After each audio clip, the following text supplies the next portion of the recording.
La ilaha illallah Muhammadun Rasulullah.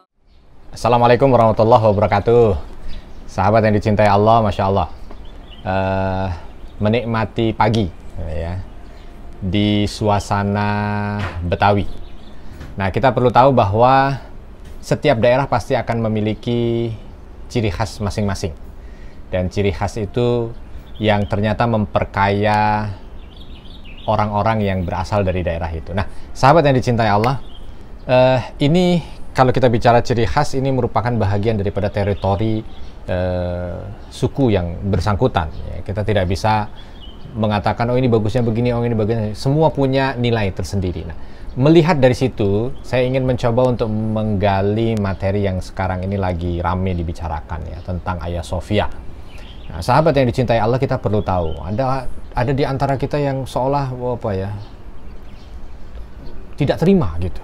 Oh, kenapa itu Hagia Sophia dijadikan masjid ya. Tapi juga ada di antara mereka yang wah bergembira sekali, wah bagus ini.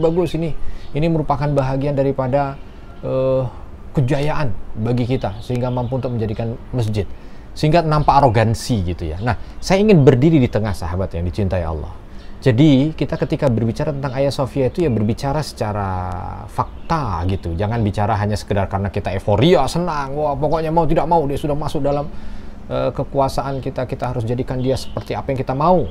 Atau juga kita jangan yang terlalu terlalu apatis ya, sehingga melihatnya jangan nanti bagaimana pandangan orang sehingga membuat kita ini tidak nyaman. Nah, itu jangan begitu. Kita melihatnya fakta.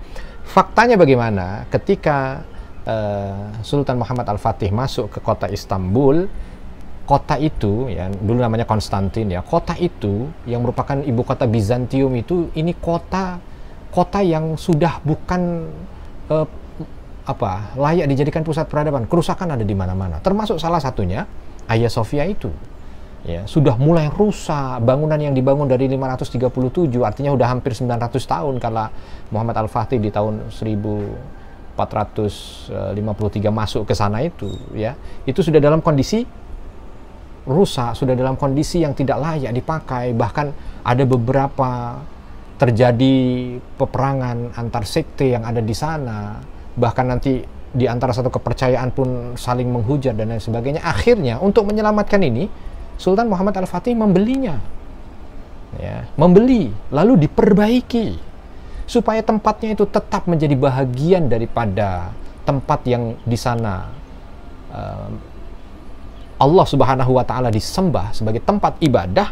Maka Sultan Muhammad Al-Fatih akhirnya menjadikan itu sebagai masjid. Nah, akhirnya terus berjalan sampai 1934 ketika Mustafa Kemal Atatürk seolah ingin menjadikan simbol dari Hagia Sophia yang dulu dijadikan masjid oleh Sultan Muhammad Al-Fatih untuk dijadikan sebagai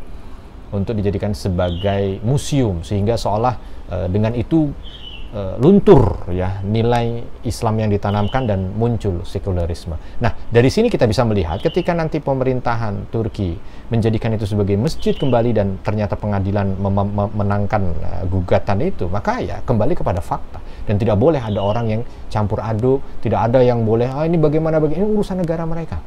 Ya, termasuk kita ketika duduk di sini kita tidak bisa bilang oh rumah ini harus begini, rumah ini harus begini, tidak. Karena apa? Semua urusan dari negara masing-masing. Maka bismillah ya, apapun kita harus nilai itu secara objektif, bukan hanya sekedar euforia, senang kita sebagai seorang muslim, tetapi kita perlu tahu bahwa memang itu hak mereka karena sudah dibeli oleh Sultan Muhammad Al-Fatih lalu diwakafkan itu sebagai masjid. Maka ya keperuntukannya ya dilihat dari hukum terakhir itu bagaimana ya. Mudah-mudahan ini bisa memberikan pencerahan untuk kita bersama dan sambil menikmati suasana pagi di rumah Betawi.